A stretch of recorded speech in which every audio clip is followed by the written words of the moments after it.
आज बुधवार का ये पावन दिन है जो भगवान श्री गणेश की उपासना के लिए सर्वोत्तम माना जाता है। आज हम आपको एक ऐसी अद्भुत और दिव्य कथा सुनाने जा रहे हैं जो आपके हृदय की गहराइयों को स्पर्श कर जाएगी और आपको ये अनुभव कराएगी कि जब भगवान श्री गणेश किसी पर कृपा करते हैं तो संसार की कोई भी शक्ति उसे रोक नहीं सकती।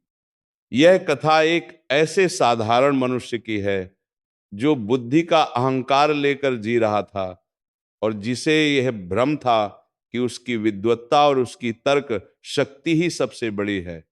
वह यह नहीं जानता था कि बुद्धि जब तक गणेश चरणों में नहीं झुकती तब तक वह अधूरी है। वह यह नहीं समझता था कि विद्या का असली स्वामी तो वह विघ्नहर्ता है जिसके एक कर में कलम है और दूसरे में मोदक। वह ये नहीं पहचानता था कि जिस बुद्धि पर उसे इतना गर्व था वह बुद्धि भी उसी गजानन की देन है जो ब्रह्मांड के प्रथम पूज्य हैं। लेकिन जब भगवान श्री गणेश की लीला आरंभ हुई, जब उनकी करुणा जागी, जब उनकी कृपा का प्रवाह बहा, तो उस मनुष्य का पूरा जीवन ही बदल गया। तो आइए आज इस पावन बुधवार को हम सब मिलकर भगवान श्री गणेश का स्मरण करें, उनके चरणों में अपना मन अर्पित करें और इस दिव्य कथा को सुने जो हमारे जीवन में नई चेतना और नई दिशा लेकर आएगी। बहुत समय पहले की बात है। भारतवर्ष के उत्तर में एक सुंदर और शांत नगरी थी जिसका नाम था विद्यापुर। यह नगरी अपनी विद्वत्ता के लिए पूरे देश में प्रसिद्ध थी। यहाँ के लोग पढ़े लिखे और बुद्धिमान माने जाते थे। यहाँ की गलियों में पाठशालाएं थीं, यहाँ के चौराहों पर शास्त्रार्थ होते थे और यहाँ के घरों में वेद और पुराणों की ध्वनि गूंजती रहती थी। नगरी में एक बड़ी पाठशाला थी जहाँ दूर दूर से शिष्य पढ़ने आते थे। उस पाठशाला के सबसे प्रतिष्ठित और सबसे प्रसिद्ध आचार्य का नाम था देवव्रत। देवव्रत आचार्य की विद्वत्ता की चर्चा दूर दूर तक थी। वे व्याकरण, न्याय, वेदांत और ज्योतिष में पारंगत थे। उनके पास तर्क की ऐसी धार थी कि सामने वाला कितना भी विद्वान हो, देवव्रत आचार्य उसे अपनी बात मनवा ही लेते थे। उनके शब्दों में एक ऐसी शक्ति थी जो सुनने वाले को चुप करा देती थी। देवव्रत आचार्य का शरीर सुडौल था, माथे पर बड़ी बड़ी आंखें थीं जो हमेशा विचार करती प्रतीत होती थी और उनकी वाणी में एक विशेष प्रकार की गंभीरता थी जो उन्हें अलग ही पहचान देती थी। पाठशाला में जब वे प्रवेश करते तो सभी शिष्य उठकर खड़े हो जाते और जब वे बोलते तो पूरी पाठशाला में सुई पटकने की आवाज भी सुनाई देती। उनके शिष्य उन्हें बहुत मानते थे और उनके नगर के लोग उन्हें बहुत आदर देते थे। लेकिन देवव्रत आचार्य के मन में एक बड़ी कमजोरी थी जो धीरे धीरे उनके भीतर इतनी गहरी जड़ें जमा चुकी थी कि वे स्वयं उसे नहीं देख पाते थे। वह कमजोरी थी उनकी बुद्धि का अहंकार। देवव्रत आचार्य को यह दृढ़ विश्वास था कि वे जो सोचते हैं वही सही है, वे जो कहते हैं वही सत्य है और जो उनसे सहमत नहीं वह या तो अज्ञानी है या दुराग्रही। वे भगवान की भक्ति को और पूजा पाठ को बुद्धि का विषय नहीं मानते थे। जब भी कोई उनसे पूजा या व्रत की बात करता तो वे हंसकर कहते कि ये सब अज्ञानियों का सहारा है, विद्वान तो अपनी बुद्धि से ही सब कुछ पा सकता है। उन्हें मंदिर जाना व्यर्थ लगता था, व्रत रखना समय की बर्बादी लगती थी और देवताओं के आगे सिर झुकाना उन्हें अपनी विद्वत्ता के विरुद्ध लगता था। उनके घर में उनकी पत्नी गौरी थी जो बहुत ही भक्ति भाव वाली स्त्री थी। गौरी प्रतिदिन सूर्योदय से पहले उठती, स्नान करती, घर को साफ करती, तुलसी के पौधे को जल देती और भगवान श्री गणेश की पूजा करती। वह बुधवार को विशेष रूप से व्रत रखती और भगवान गणेश के लिए मोदक बनाकर भोग लगाती। उसकी भक्ति में एक ऐसी सरलता थी, एक ऐसी निश्चलता थी जो मन को छू जाती थी। देवव्रत आचार्य को अपनी पत्नी की यह भक्ति अच्छी नहीं लगती थी। वे अक्सर कहते कि गौरी तुम पढ़ी लिखी नहीं हो इसलिए इन बातों में विश्वास रखती हो, लेकिन जो जानता है वह इस सब में नहीं उलझता। भगवान कहीं बाहर नहीं है, वह तो बस मन का भाव है, इसलिए इन पत्थर की मूर्तियों के आगे माथा टेकने की क्या जरूरत है। गौरी चुप रह जाती थी। वह जानती थी कि अपने पति से इस विषय पर बहस करना व्यर्थ है। वह मन ही मन भगवान गणेश से प्रार्थना करती कि हे गजानन, मेरे पतिदेव की बुद्धि का ये घमंड टूटे और उन्हें आपके चरणों की महिमा का बोध हो। देवव्रत आचार्य और गौरी के दो पुत्र थे। बड़े पुत्र का नाम था वेदांत और छोटे का नाम था प्रकाश। वेदांत अपने पिता के नक्शेकदम पर चलता था। वो भी तर्क में रुचि रखता था, शास्त्रार्थ में भाग लेता था और भक्ति को कमजोरों का सहारा मानता था। लेकिन प्रकाश बिल्कुल अपनी माँ जैसा था। वो बचपन से ही भगवान गणेश का भक्त था। जब वो छोटा था तो माँ के साथ पूजा में बैठता था और गणेश जी की मूर्ति को इतने प्रेम से देखता था जैसे वे उससे बातें कर रहे हो। वह अपनी माँ के साथ बुधवार का व्रत रखता था और मोदक बनाने में माँ की सहायता करता था। देवव्रत आचार्य अपने छोटे पुत्र प्रकाश की इस भक्ति को देखकर कभी कभी नाराज हो जाते और कहते कि प्रकाश, तुम इन बातों में समय बर्बाद करते हो।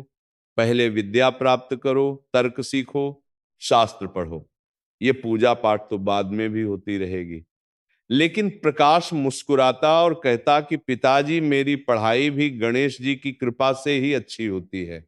उनका आशीर्वाद लेकर जो पढ़ा वो मन में बैठ जाता है। देवव्रत आचार्य को पुत्र की यह बात सुनकर और भी क्रोध आता, लेकिन वे कुछ कहते नहीं थे। उन्हीं दिनों विद्यापुर नगरी में एक बड़ा शास्त्रार्थ आयोजित होने वाला था। यह शास्त्रार्थ पूरे देश में प्रसिद्ध था और इसमें भाग लेने के लिए दूर दूर से विद्वान आते थे। नगर के राजा भरत सिंह ने घोषणा की थी कि जो विद्वान इस शास्त्रार्थ में विजयी होगा उसे राज दरबार में राजगुरु का पद दिया जाएगा और उसे एक बड़ी जागीर भी मिलेगी। यह सुनकर देवव्रत आचार्य बहुत उत्साहित हो गए। उन्होंने सोचा कि यह अवसर मेरे लिए ही आया है। इस नगरी में मुझसे बड़ा विद्वान कोई नहीं है, राजगुरु का पद मुझे ही मिलेगा। देवव्रत आचार्य ने शास्त्रार्थ की तैयारी आरंभ कर दी। वे दिन रात ग्रंथों में डूबे रहते, रात को देर तक पढ़ते और सुबह जल्दी उठकर फिर पढ़ने बैठ जाते। वे तर्क और प्रत्युत्तर की नई नई युक्तियां सोचते रहते।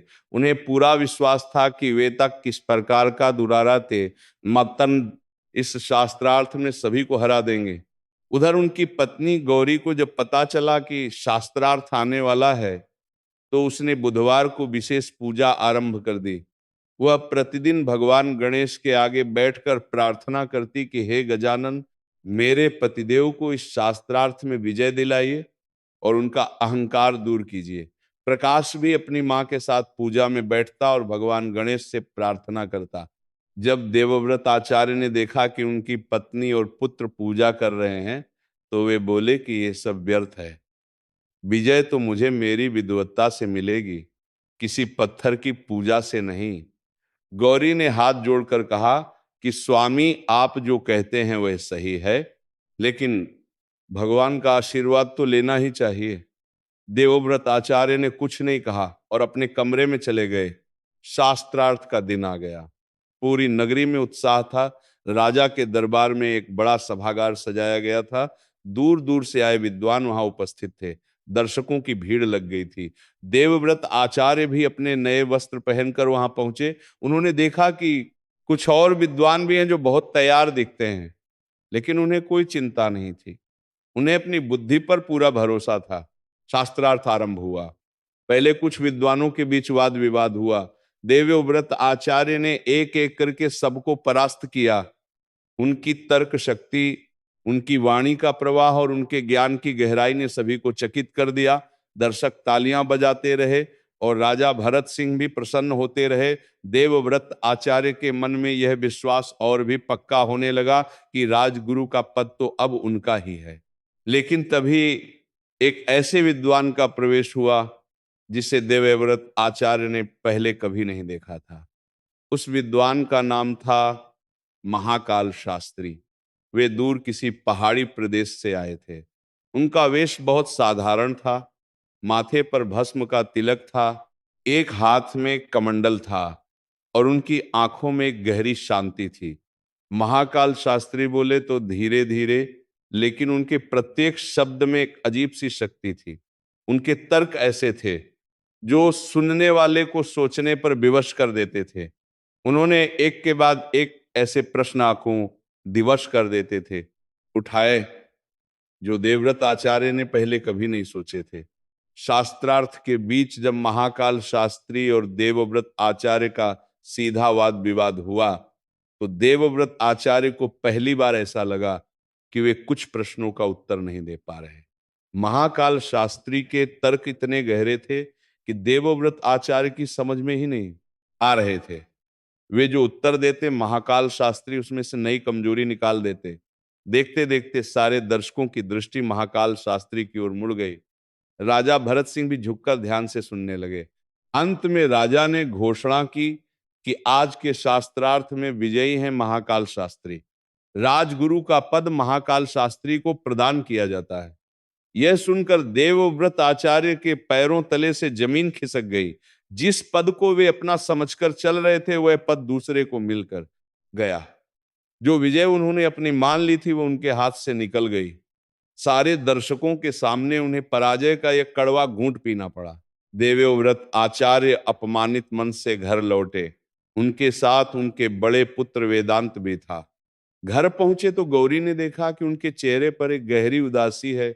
उसने पूछा कि क्या हुआ। वेदांत ने बताया कि पिताजी आज शास्त्रार्थ में हार गए। किसी और को राजगुरु का पद मिला। गौरी का मन भारी हो गया। उसने अपने पति की ओर देखा। देवव्रत आचार्य बिना कुछ बोले अपने कमरे में चले गए और बंद हो गए। छोटा प्रकाश सब सुन रहा था। वो अपनी माँ के पास गया और बोला, माँ, पिताजी बहुत दुखी हैं, क्या हम उनके लिए कुछ कर सकते हैं। गौरी ने कहा, बेटा हम भगवान गणेश से प्रार्थना करते हैं। प्रकाश ने कहा, हाँ माँ, भगवान गणेश जरूर पिताजी की सहायता करेंगे, वे तो विघ्नहर्ता है। उस रात देवव्रत आचार्य को नींद नहीं आई। वे कमरे में बैठे सोचते रहे कि ऐसा कैसे हुआ। मुझसे ज्यादा विद्वान कोई नहीं था तो फिर मैं कैसे हार गया। क्या मेरी तैयारी में कमी थी, क्या मेरी बुद्धि में कमजोरी है। ये प्रश्न उन्हें रात भर घेरते रहे। कुछ दिन बीते। देवव्रत आचार्य की पाठशाला में भी अब पहले जैसी धाक नहीं रही। शास्त्रार्थ में उनकी पराजय की खबर पूरे नगर में फैल गई थी। कुछ शिष्यों ने उनकी पाठशाला छोड़कर दूसरी पाठशाला में जाना शुरू कर दिया। कुछ लोगों ने उनके बारे में यह भी कहना शुरू कर दिया कि देवव्रत आचार्य अब पहले जैसे नहीं रहे, उनकी विद्वत्ता में कमी आ गई है। ये सब देखकर देवव्रत आचार्य और भी अंदर से टूटने लगे। जो मान सम्मान वे पहले पाते थे वो अब धीरे धीरे कम होता जा रहा था। उनके मन में एक खालीपन आ गया। वे सोचते थे कि इतनी विद्या पढ़ी, इतना परिश्रम किया, फिर भी जब चाहिए था तब बुद्धि ने साथ नहीं दिया। ऐसा क्यों हुआ। उन दिनों उनकी पत्नी गौरी ने देखा कि देवव्रत आचार्य बहुत परेशान रहते हैं। वे खाना भी ढंग से नहीं खाते, रात को नींद नहीं आती, दिन में बेचैन रहते हैं। गौरी का मन भर आता। वह चाहती थी कि उनके पति को कोई राह मिले। वह हर दिन गणेश जी की पूजा करती और रोते हुए प्रार्थना करती कि हे भगवान, मेरे पति को इस दुख से निकालो, उनके अहंकार की यह दीवार तोड़ो और उन्हें तुम्हारे चरणों का मार्ग दिखाओ। एक दिन सुबह के समय प्रकाश ने अपने पिता को बैठे हुए देखा। उनके चेहरे पर थकान और उदासी थी। प्रकाश उनके पास गया और बोला कि पिताजी आप ठीक हैं। देवव्रत आचार्य ने गहरी सांस लेकर कहा, नहीं बेटा, मैं ठीक नहीं हूं। यह पहला मौका था जब उन्होंने किसी के सामने यह स्वीकार किया था कि वे ठीक नहीं हैं। प्रकाश ने धीरे से कहा, पिताजी क्या आप मुझे एक बात बता सकते हैं। देवव्रत आचार्य ने कहा, हाँ बेटा बोलो। प्रकाश ने कहा, पिताजी आप इतने विद्वान हैं, इतने ज्ञानी हैं, फिर भी आपके मन में शांति क्यों नहीं है। आप तो कहते थे कि बुद्धि से सब कुछ मिल जाता है, फिर बुद्धि ने शांति क्यों नहीं दी। देवव्रत आचार्य को पुत्र का यह प्रश्न सुनकर एक धक्का लगा। इस प्रश्न में एक ऐसी सच्चाई थी जिसे वे नकार नहीं सकते थे। वे चुप रहे। प्रकाश ने आगे कहा, पिताजी मां कहती है कि बुद्धि तो भगवान गणेश की देन है। जो बुद्धि उनकी कृपा से मिलती है वह हमेशा काम आती है, लेकिन जो बुद्धि अपने आप को ही सब कुछ मान लेती है, वह एक दिन हारती है। आप एक बार भगवान गणेश की पूजा करके देखिए। देवव्रत आचार्य ने कुछ नहीं कहा, लेकिन उनके मन में प्रकाश की बात घर कर गई। उस दिन से उनके मन में एक हलचल होने लगी। वे सोचने लगे कि शायद कहीं ना कहीं कुछ कमी है, लेकिन उनका अहंकार अभी भी इतना मजबूत था कि वे अपनी गलती को पूरी तरह स्वीकार नहीं कर पा रहे थे। कुछ दिन और बीते, तभी विद्यापुर में एक बड़ी आपदा आई। उस साल वर्षा बहुत कम हुई, खेतों में फसल नहीं हुई, अनाज की कमी हो गई और नगर में महंगाई बढ़ गई। देवव्रत आचार्य की पाठशाला की आमदनी पहले से ही कम हो गई थी और अब घर चलाना भी कठिन होने लगा। उन्होंने जो धन जमा किया था, वह भी धीरे धीरे खर्च होने लगा। घर में पहले जो सुविधाएं थीं, वे कम होने लगीं। पहले तीज त्योहार पर अच्छे वस्त्र और मिठाइयां होती थीं, अब वे भी नहीं रही। देवव्रत आचार्य देखते थे कि गौरी सुबह से शाम तक मेहनत करती है, घर को संभालती है, बच्चों की देखभाल करती है और फिर भी कभी शिकायत नहीं करती। वे ये भी देखते थे कि प्रकाश बिना कुछ कहे माँ की सहायता करता है और भगवान गणेश की पूजा में लगा रहता है। एक दिन की बात है, देवव्रत आचार्य की पाठशाला में एक पुराने शिष्य ने आकर कहा कि आचार्य जी, मुझे एक महत्वपूर्ण परीक्षा देनी है जिसमें बहुत कठिन प्रश्न पूछे जाते हैं, कृपया मुझे पढ़ाइए। देवव्रत आचार्य ने हाँ कर दी। उन्होंने उस शिष्य को पढ़ाना शुरू किया, लेकिन कुछ दिन बाद वो शिष्य आया और बोला कि आचार्य जी, मैंने एक और गुरु से भी पढ़ना शुरू किया है और वहां की पढ़ाई बहुत अच्छी है। देवव्रत आचार्य को यह सुनकर बहुत बुरा लगा। उनका अपमान होता जा रहा था। एक के बाद एक ऐसी घटनाएं हो रही थीं जो उनके अहंकार को तोड़ रही थीं। वे एक दिन देर रात तक बैठे रहे और सोचते रहे। उनके मन में वेदांत और शास्त्रों की अनेक बातें घूमती रही।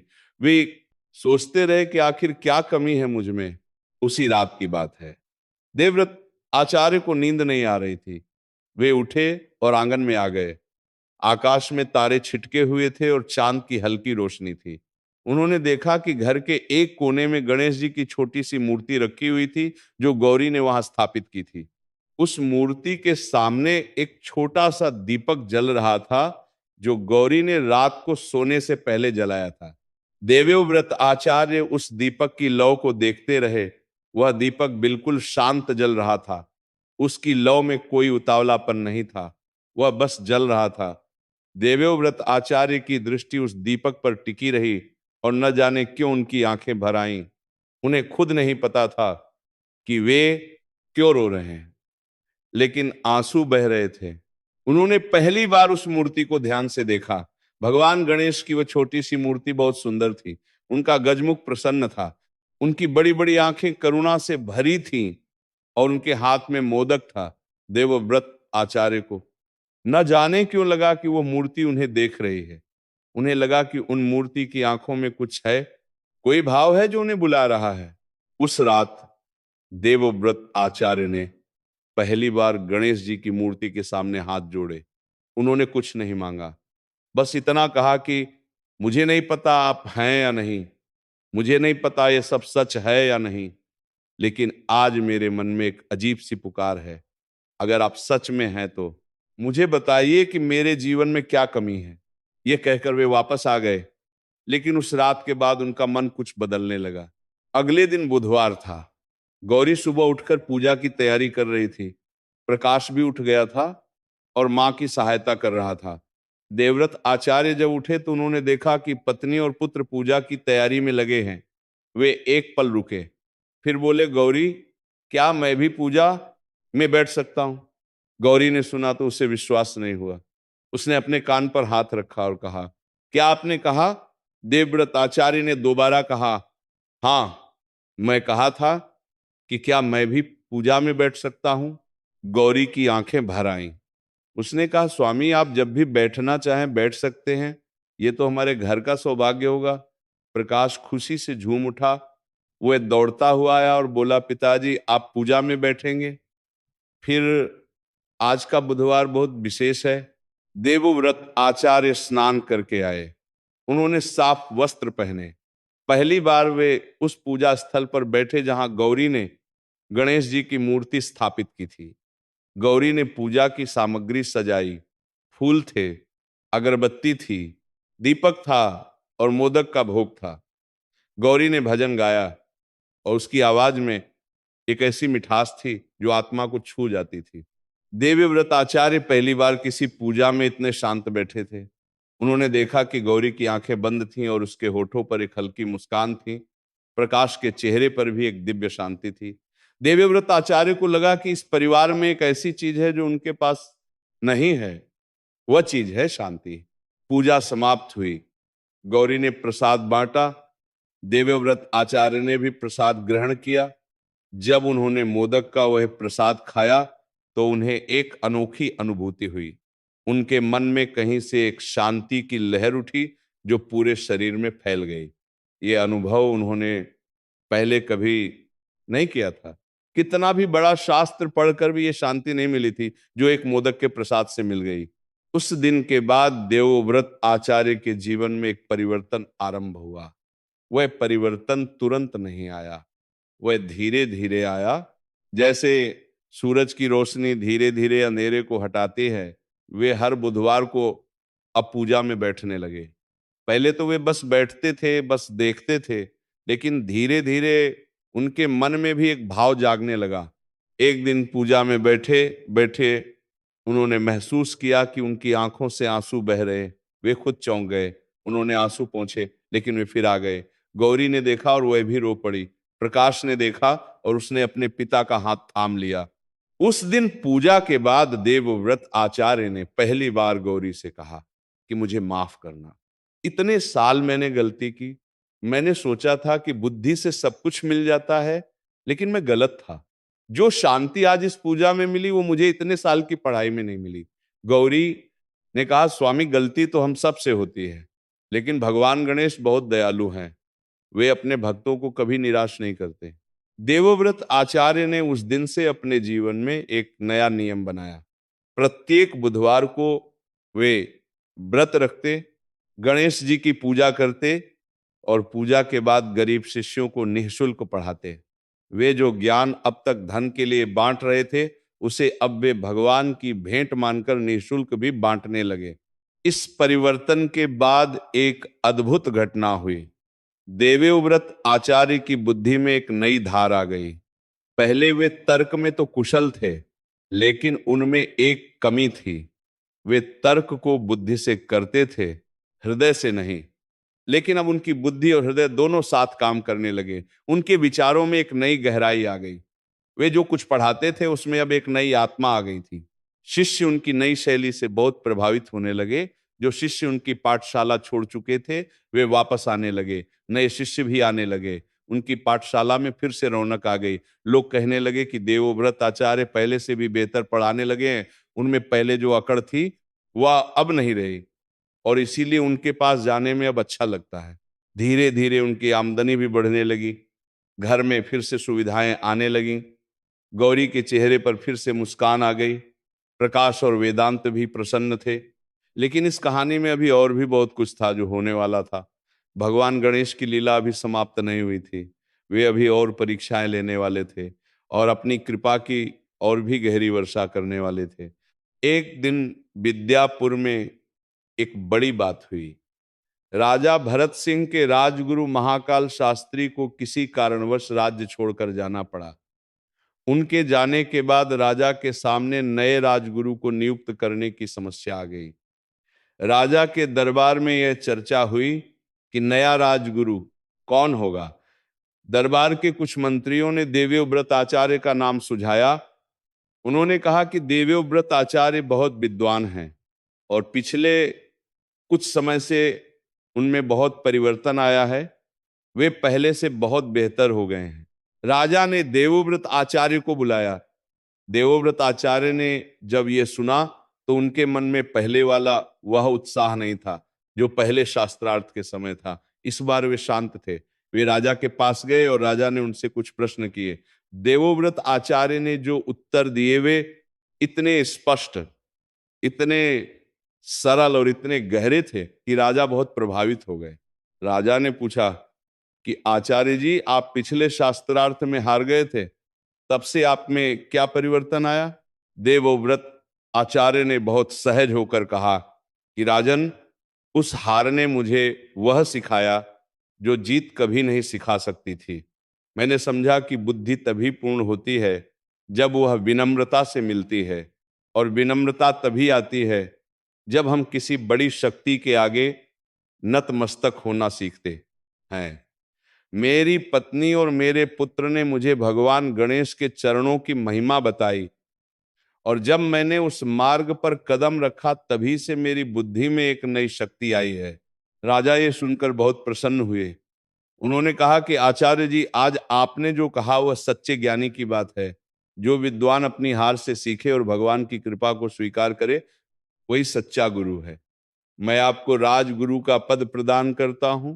देवव्रत आचार्य को वह पद मिला जो वे पहले पाना चाहते थे, लेकिन अब उस पद को पाकर उनके मन में जो भाव था वह पहले वाले भाव से बिल्कुल अलग था। पहले वे यह पद अपने अहंकार के लिए चाहते थे, अब यह पद उन्हें मिला तो उनके मन में पहली बात यह आई कि ये गणेश जी की कृपा है। उन्होंने घर आकर सबसे पहले गणेश जी की मूर्ति के आगे माथा टेका और कहा कि प्रभु, ये आपकी कृपा है, मेरी योग्यता नहीं। ये देखकर गौरी की आंखें भर आईं। प्रकाश ने अपने पिता को गले लगा लिया। वेदांत भी खड़ा देख रहा था और उसकी आंखें भी नम थीं। वह समझ रहा था कि कुछ बड़ा हुआ है, कुछ ऐसा जो उसे भी सोचने पर मजबूर कर रहा था। वेदांत कुछ दिनों से सोच रहा था। उसने देखा था कि उसके पिता बदल गए थे और उस बदलाव के बाद उनका जीवन भी बदल गया था। उसने यह भी देखा था कि प्रकाश हमेशा शांत और प्रसन्न रहता था। वह अपनी माँ की सेवा करता था, पूजा में बैठता था और उसके मन में कोई बेचैनी नहीं थी। एक दिन वेदांत ने अपनी माँ से कहा कि माँ, क्या मैं भी बुधवार की पूजा में बैठ सकता हूँ? गौरी की खुशी का ठिकाना नहीं रहा। उसने कहा, बेटा, इससे बड़ी बात मेरे लिए क्या होगी? अगले बुधवार को परिवार के चारों सदस्य एक साथ पूजा में बैठे। देवव्रत आचार्य, गौरी, वेदांत और प्रकाश। उस पूजा में जो शांति और जो आनंद था वह शब्दों में वर्णन नहीं किया जा सकता। इस घटना के बाद देवव्रत आचार्य और उनका पूरा परिवार नियमित रूप से बुधवार की पूजा करने लगा। देवव्रत आचार्य राज दरबार में अपनी जिम्मेदारियां बखूबी निभाने लगे। उनकी बुद्धि में जो नई धार आई थी वह राजा और दरबारियों सभी को प्रभावित करती थी। उनकी सलाह से राज्य के बहुत से जटिल प्रश्न सुलझने लगे। धीरे धीरे उनके जीवन में एक और परिवर्तन आया। वे जो कुछ भी पाते थे उसमें से एक हिस्सा वे गरीबों में बांटते थे। उन्होंने एक निःशुल्क पाठशाला खोली जहां गरीब बच्चे बिना किसी शुल्क के पढ़ सकते थे। इस पाठशाला में वे स्वयं भी कुछ समय पढ़ाते थे और अपने शिष्यों को भी पढ़ाने के लिए प्रोत्साहित करते थे। इस निःशुल्क पाठशाला की चर्चा पूरे राज्य में फैल गई। दूर दूर से गरीब परिवारों के बच्चे वहां पढ़ने आने लगे। देवव्रत आचार्य उन बच्चों के चेहरों पर जो उत्साह और जो प्रसन्नता देखते थे, उससे उन्हें जो संतोष मिलता था वह राजगुरु के पद से मिलने वाले सम्मान से भी बड़ा था। उन्हीं दिनों विद्यापुर में एक वृद्ध संत का आगमन हुआ। उनका नाम था स्वामी चिदानंद। वे बहुत ही तेजस्वी संत थे। उनकी उम्र बहुत अधिक थी, लेकिन उनके चेहरे पर एक अलौकिक चमक थी। उन्होंने पूरे भारत की यात्रा की थी और अनेक तीर्थों के दर्शन किए थे। जहां भी वे जाते थे, लोग उनके पास आते और उनसे ज्ञान की बातें सुनते। स्वामी चिदानंद जब विद्यापुर पहुंचे तो उन्होंने सुना कि यहाँ एक विद्वान है जिसने पहले ईश्वर को नहीं माना और बाद में उसका मन बदल गया। उन्होंने ये भी सुना कि उस विद्वान ने गरीब बच्चों के लिए एक पाठशाला खोली है। ये सुनकर स्वामी चिदानंद ने देवव्रत आचार्य से मिलने की इच्छा प्रकट की। जब देवव्रत आचार्य को पता चला कि स्वामी चिदानंद उनसे मिलना चाहते हैं तो वे बहुत उत्सुक हो गए। वे स्वयं उनके पास गए। स्वामी चिदानंद ने उन्हें देखा और मुस्कुराए। उन्होंने कहा कि मैं बहुत समय से तुम्हारे बारे में सुनता आया था। पहले ये सुना कि एक अहंकारी विद्वान है जो भगवान को नहीं मानता, और अब ये सुना कि वही विद्वान गणेश जी का भक्त बन गया और गरीब बच्चों के लिए पाठशाला खोल दी। मैं ये देखने आया था कि सच क्या है। देवव्रत आचार्य ने हाथ जोड़कर कहा कि स्वामी जी, दोनों बातें सच हैं। पहले मैं वैसा ही था जैसा आपने सुना, और अब भगवान गणेश की कृपा से यह परिवर्तन आया है। यह परिवर्तन मेरी अपनी योग्यता से नहीं आया, ये उनकी दया से आया। स्वामी चिदानंद ने देवव्रत आचार्य के कंधे पर हाथ रखा और कहा कि ये जो तुमने कहा, यही सबसे बड़ी बात है। जब एक विद्वान यह स्वीकार कर ले कि उसकी योग्यता नहीं, भगवान की दया है, तो वह सच्चे अर्थों में विद्वान बन जाता है। तुम्हें आशीर्वाद है। स्वामी चिदानंद कुछ दिन विद्यापुर में रहे। वे देवव्रत आचार्य के घर में ठहरे। उन्होंने देखा कि प्रत्येक बुधवार को पूरा परिवार किस श्रद्धा से पूजा करता है। प्रकाश की भक्ति देखकर वे बहुत प्रसन्न हुए। उन्होंने प्रकाश के सिर पर हाथ रखकर कहा कि ये बालक बहुत भाग्यशाली है। इसने बचपन से भगवान गणेश की भक्ति की है। जीवन में इसे बहुत कुछ मिलेगा। एक दिन स्वामी चिदानंद ने पूरे परिवार को बुलाया और कहा कि मैं तुम लोगों को एक बात बताना चाहता हूं, जो बुधवार की पूजा के बारे में है। ये बात बहुत गहरी है और तुम इसे ध्यान से सुनो। स्वामी चिदानंद ने कहा कि बुधवार का दिन भगवान गणेश का दिन है। वे बुद्धि के देवता हैं। लेकिन यहां एक बात समझना जरूरी है कि बुद्धि और ज्ञान दो अलग अलग चीजें हैं। बुद्धि तो बहुत लोगों के पास होती है, लेकिन ज्ञान उसी को मिलता है जिसकी बुद्धि विनम्र हो। जो बुद्धि अपने आप को सर्वश्रेष्ठ मानती है, वह बुद्धि होते हुए भी अज्ञानी रह जाती है। लेकिन जो बुद्धि गणेश चरणों में झुक जाती है, वह अल्प होते हुए भी महान हो जाती है। देवव्रत आचार्य ये सुन रहे थे और उन्हें लग रहा था जैसे स्वामी जी उनकी ही बात कर रहे हैं। स्वामी चिदानंद ने आगे कहा कि भगवान गणेश को विघ्नहर्ता क्यों कहते हैं? इसीलिए नहीं कि वे जादू से सारी मुश्किलें हटा देते हैं, बल्कि इसीलिए कि जब हम उनकी शरण में जाते हैं तो हमें वह दृष्टि मिलती है जिससे हम अपने विघ्नों का कारण समझ सकते हैं और उसे दूर कर सकते हैं। देवव्रत आचार्य के जीवन में सबसे बड़ा विघ्न उनका अहंकार था। जब वे गणेश जी की शरण में गए तो वह अहंकार गया और उसके जाते ही सारे विघ्न भी गए। यही विघ्नहर्ता की कृपा है। ये सुनकर पूरे परिवार के मन में एक गहरी अनुभूति हुई। वेदांत को भी लगा कि ये बात उस पर भी लागू होती है। प्रकाश के चेहरे पर एक शांत मुस्कान थी। स्वामी चिदानंद ने अंत में कहा कि बुधवार के दिन भगवान गणेश की पूजा करो, लेकिन याद रखो कि पूजा का अर्थ केवल फूल और अगरबत्ती लगाना नहीं है। पूजा का अर्थ है अपने मन को भगवान के सामने खोलना, अपनी गलतियां स्वीकार करना, अपना अहंकार छोड़ना और भगवान की कृपा के लिए कृतज्ञ रहना। जो इस भाव से पूजा करता है, उसके जीवन में गणेश जी की कृपा कभी कम नहीं होती। स्वामी चिदानंद कुछ दिन बाद विद्यापुर से चले गए, लेकिन उनकी बातें देवव्रत आचार्य के हृदय में गहरी जड़ें जमा गईं। उसके बाद का जो समय था वह देवव्रत आचार्य के जीवन का सबसे सुंदर काल था। वे राजगुरु के रूप में अपनी जिम्मेदारियां पूरी निष्ठा से निभाते थे। उनकी निःशुल्क पाठशाला दिनों दिन बड़ी होती जा रही थी। अब उस पाठशाला में केवल विद्यापुर के नहीं बल्कि दूसरे नगरों के भी बच्चे आने लगे थे। देवव्रत आचार्य के घर में जो आनंद था वो पहले कभी नहीं था।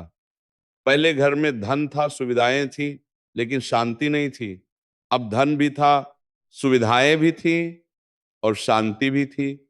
और शांति के होने से जो आनंद था वो कहीं से खरीदा नहीं जा सकता था। प्रकाश जब बड़ा हुआ तो उसने अपने पिता की पाठशाला में पढ़ाना शुरू किया। उसकी शिक्षा देने की शैली में भी एक अलग ही भाव था। वह जब पढ़ाता था तो शिष्यों को लगता था कि कोई उनसे प्रेम से बातें कर रहा है। उसकी पाठशाला में कभी किसी शिष्य ने ये नहीं कहा कि पढ़ाई कठिन है। वेदांत भी धीरे धीरे बदलता गया। उसने भी बुधवार के व्रत को अपने जीवन में शामिल किया। वह भी नियमित रूप से भगवान गणेश की पूजा करता था।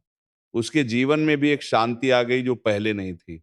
देवव्रत आचार्य अपने जीवन के उत्तरार्ध में एक बात बार बार कहते थे, जो उनके परिवार और शिष्यों ने सुनी और उसे अपने जीवन में उतारा। वे कहते थे कि मैंने अपनी पूरी जवानी इस भ्रम में गुजार दी कि बुद्धि ही सब कुछ है, लेकिन जब बुद्धि घमंडी हो जाती है तो वे अंधी हो जाती है, और अंधी बुद्धि से बड़ी मूर्खता कोई नहीं होती। भगवान गणेश ने मेरी उस अंधी बुद्धि को दृष्टि दी, और जब दृष्टि मिली तो जीवन में सब कुछ स्पष्ट हो गया। ये कथा पूरी नगरी में फैल गई। जो लोग अपनी बुद्धि के अहंकार में थे, उन्होंने देवव्रत आचार्य की कहानी सुनकर सोचना शुरू किया। जो लोग किसी संघर्ष में थे, उन्होंने बुधवार का व्रत आरंभ किया।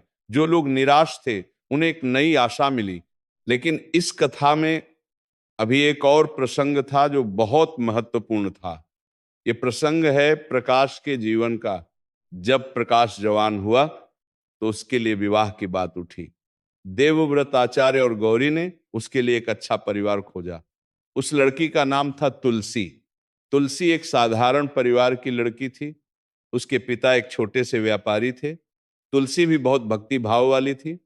उसे पढ़ने का बहुत शौक था। जब तुलसी के परिवार ने सुना कि देवव्रत आचार्य का पुत्र प्रकाश उनकी बेटी से विवाह करना चाहता है, तो वे बहुत प्रसन्न हुए। तुलसी के पिता ने कहा कि यह तो भगवान का वरदान है, लेकिन एक बात उन्हें परेशान कर रही थी। वे धनवान नहीं थे और उन्हें लग रहा था कि इतने बड़े घर में उनकी बेटी कैसे रहेगी। तुलसी के पिता एक दिन चुपचाप देवव्रत आचार्य के घर गए। उन्होंने कहा कि आचार्य जी, हम साधारण लोग हैं, हमारे पास बहुत धन नहीं है, हम बहुत दहेज नहीं दे पाएंगे। अगर इस कारण यह रिश्ता न हो सके तो हम समझ सकते हैं। देवव्रत आचार्य ने यह सुनकर उठकर तुलसी के पिता का हाथ थाम लिया और कहा कि भाई साहब, मेरे पुत्र को दहेज नहीं चाहिए। मुझे एक ऐसी बहू चाहिए जो घर में गणेश जी की भक्ति को जीवित रखे। तुलसी ऐसी है, ये मुझे पता है, बस यही काफी है। तुलसी के पिता की आंखें भर आईं। विवाह बहुत सादगी से हुआ, लेकिन उस विवाह में एक अलग ही पवित्रता थी। विवाह के दिन गौरी ने भगवान गणेश की विशेष पूजा की और मोदक का भोग लगाया। तुलसी घर में आई तो उसने देखा कि ये घर बाहर से साधारण था, लेकिन भीतर से बहुत समृद्ध था। यहाँ की हवा में एक पवित्रता थी जो उसे तुरंत अनुभव हुई। वह पहले दिन से ही गौरी के साथ पूजा में बैठने लगी। बुधवार को वह भी व्रत रखने लगी। कुछ समय बाद प्रकाश और तुलसी के यहाँ एक पुत्र का जन्म हुआ। उस पुत्र के जन्म के समय जो बुधवार था, उस दिन पूरे घर में एक अलग ही आनंद था। देवव्रत आचार्य ने अपने पोते का नाम रखा गणेश। उन्होंने कहा कि इस बालक का नाम गणेश होगा, क्योंकि ये गणेश जी की कृपा से हुआ है। छोटे गणेश के आने से घर में एक नई चेतना आ गई। देवव्रत आचार्य, जो अपने जीवन के आखिरी पड़ाव पर थे, उन्हें अपने पोते में एक अलग ही आनंद मिलता था। वे पोते को गोद में लेकर बैठते और भगवान गणेश के भजन सुनाते। इसी बीच एक और महत्वपूर्ण घटना हुई। विद्यापुर में एक गरीब परिवार था जिसमें एक युवक था जिसका नाम था रमेश। रमेश बहुत प्रतिभाशाली था, लेकिन उसके पास पढ़ाई के लिए पैसे नहीं थे। उसके पिता एक साधारण मजदूर थे और परिवार बहुत मुश्किल से गुजारा करता था। रमेश ने देवव्रत आचार्य की निःशुल्क पाठशाला के बारे में सुना था। वह एक दिन वहां आया। उसने देवव्रत आचार्य से कहा कि आचार्य जी, मेरे पास कुछ नहीं है, लेकिन मुझे पढ़ना है। क्या आप मुझे पढ़ा सकते हैं? देवव्रत आचार्य ने रमेश को ऊपर से नीचे तक देखा। उन्हें रमेश की आंखों में एक तीव्र जिज्ञासा दिखी। उन्होंने कहा कि हाँ, आओ, पैसे की कोई जरूरत नहीं है, बस पूरी लगन से पढ़ो। रमेश ने बहुत लगन से पढ़ना शुरू किया। वह सुबह से रात तक पाठशाला में रहता था। उसकी मेहनत और उसकी प्रतिभा को देखकर देवव्रत आचार्य बहुत प्रसन्न होते थे। वे उसे विशेष रूप से सिखाते थे। एक दिन रमेश ने आचार्य जी से पूछा कि आचार्य जी, आपकी पाठशाला इतनी अच्छी क्यों है? यहाँ पढ़कर मन को एक अलग शांति मिलती है। दूसरी जगह पढ़कर इतनी शांति नहीं मिलती। देवव्रत आचार्य ने मुस्कुराकर कहा कि रमेश, इसका कारण ये है कि इस पाठशाला की नींव में भगवान गणेश का आशीर्वाद है। मैं यहाँ जो भी पढ़ाता हूँ उसे पढ़ाने से पहले गणेश जी का स्मरण करता हूँ। जब ज्ञान भगवान के नाम से दिया जाता है तो उसमें एक अलग ही शक्ति होती है। रमेश ने यह सुना तो उसने भी भगवान गणेश की भक्ति शुरू की। उसने बुधवार का व्रत रखना शुरू किया और उसकी पढ़ाई में और भी तेजी आ गई। कुछ समय बाद रमेश ने एक बड़ी परीक्षा दी जो राजकीय विद्वानों के लिए होती थी। उस परीक्षा में उत्तीर्ण होने पर राज दरबार में एक उच्च पद मिलता था। रमेश ने पूरी तैयारी की और भगवान गणेश का स्मरण करके परीक्षा दी। वह उस परीक्षा में सर्वप्रथम आया। जब रमेश को यह खबर मिली तो वह दौड़ता हुआ देवव्रत आचार्य के पास आया और उनके चरण छू कर बोला कि ये आपकी शिक्षा और भगवान गणेश की कृपा का फल है। देवव्रत आचार्य ने उसे गले लगाया और कहा कि ये तेरी मेहनत और गणेश जी की कृपा का फल है। मेरा तो बस ये काम था कि रास्ता दिखाऊं। रमेश राज दरबार में अपने उच्च पद पर गया तो वहां भी उसने भगवान गणेश की भक्ति नहीं छोड़ी। वह प्रत्येक बुधवार को व्रत रखता था और अपने वेतन का एक हिस्सा गरीब बच्चों की शिक्षा में लगाता था। रमेश की इस सफलता से पूरे नगर में एक संदेश गया। लोगों ने देखा कि एक गरीब मजदूर का पुत्र जिसके पास कुछ नहीं था, भगवान गणेश की भक्ति और आचार्य जी की शिक्षा से उच्च पद तक पहुंच गया। ये देखकर बहुत से लोगों के मन में भी भक्ति के प्रति श्रद्धा जागी। देवव्रत आचार्य की कहानी और रमेश की कहानी पूरे राज्य में मशहूर हो गई। राजा भरत सिंह ने एक दिन दरबार में कहा कि देवव्रत आचार्य ने जो निःशुल्क पाठशाला खोली है वह राज्य के लिए एक बहुत बड़ी सेवा है। उन्होंने घोषणा की कि उस पाठशाला को राज्य की ओर से भी सहायता दी जाएगी ताकि और अधिक बच्चे वहां पढ़ सकें। देवव्रत आचार्य ने राजा का यह प्रस्ताव स्वीकार किया और उन्होंने कहा कि यह राज्य की कृपा है, लेकिन इस पाठशाला की असली शक्ति भगवान गणेश का आशीर्वाद है और यह आशीर्वाद हमेशा बना रहेगा। कुछ और वर्ष बीते। देवव्रत आचार्य का शरीर अब वृद्ध हो चला था। उनके बाल श्वेत हो गए थे और उनका शरीर थका लगता था, लेकिन उनकी आंखों में जो चमक थी वो पहले से कहीं अधिक तेज थी। उनके चेहरे पर एक ऐसी शांति थी जो देखने वाले को अपनी ओर खींचती थी। एक दिन सुबह सुबह जब घर के सभी लोग पूजा की तैयारी कर रहे थे, देवव्रत आचार्य ने कहा कि आज मैं सबको एक बात बताना चाहता हूं। परिवार के सभी लोग उनके पास आकर बैठ गए। देवव्रत आचार्य ने सबको देखा और बोले, उन्होंने कहा कि मेरे जीवन में भगवान गणेश ने जो किया वह मैं कभी नहीं भूल सकता। एक बार मैं उन्हें नहीं मानता था, मुझे लगता था कि वे केवल पत्थर की मूर्ति हैं, लेकिन उन्होंने मुझे नहीं छोड़ा। उन्होंने मेरी माँ जैसी पत्नी गौरी के माध्यम से मुझे अपने पास खींचा। उन्होंने मेरे पुत्र प्रकाश के माध्यम से मेरे हृदय में प्रश्न जगाए और जब मैं उनके पास गया तो उन्होंने मुझे अपनाया। देवव्रत आचार्य ने कहा कि भगवान गणेश बुद्धि के देवता हैं, लेकिन वे उस बुद्धि को नहीं बढ़ाते जो अहंकारी है। वे उस बुद्धि को बढ़ाते हैं जो विनम्र है।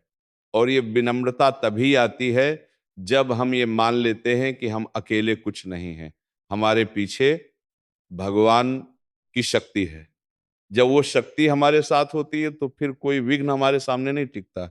उन्होंने आगे कहा कि बुधवार का यह व्रत हमेशा रखना, लेकिन याद रखना कि यह व्रत सिर्फ एक दिन उपवास करने का नाम नहीं है।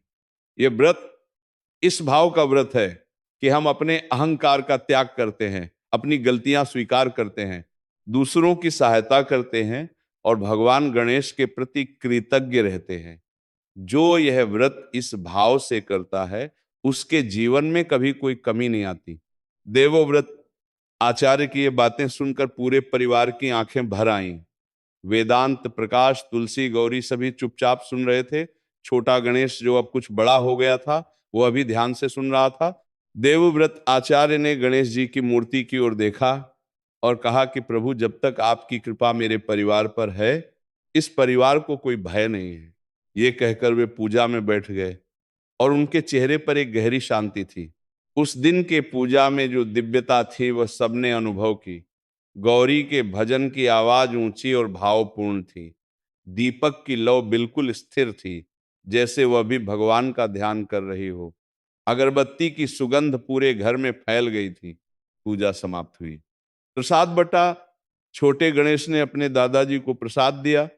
देवव्रत आचार्य ने प्रसाद लिया और पोते को गले लगाया।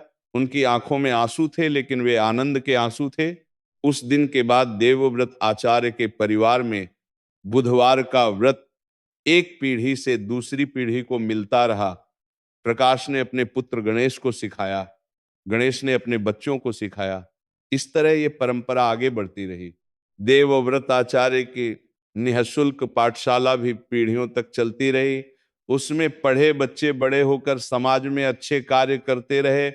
उनमें से कुछ विद्वान बने, कुछ वैद्य बने, कुछ व्यापारी बने, लेकिन सब के सब इस पाठशाला की परंपरा को याद रखते थे कि यहाँ जो ज्ञान मिला वो भगवान गणेश के आशीर्वाद से मिला।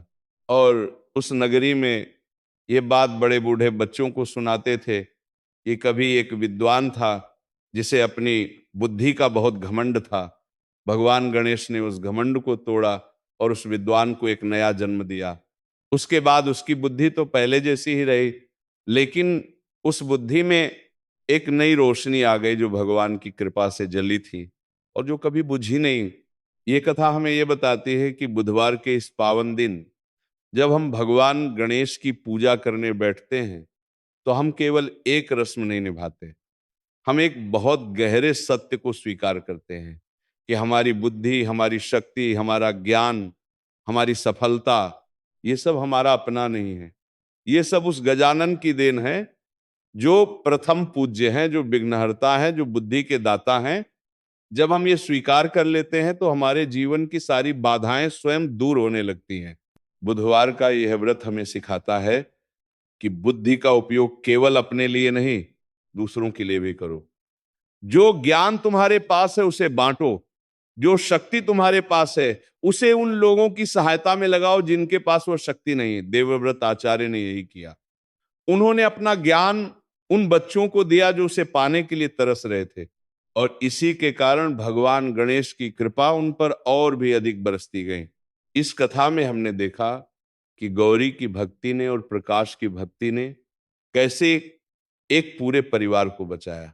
यह हमें सिखाता है कि परिवार में यदि एक भी व्यक्ति सच्चे मन से भगवान का भक्त हो तो उसकी भक्ति की छांव पूरे परिवार पर पड़ती है।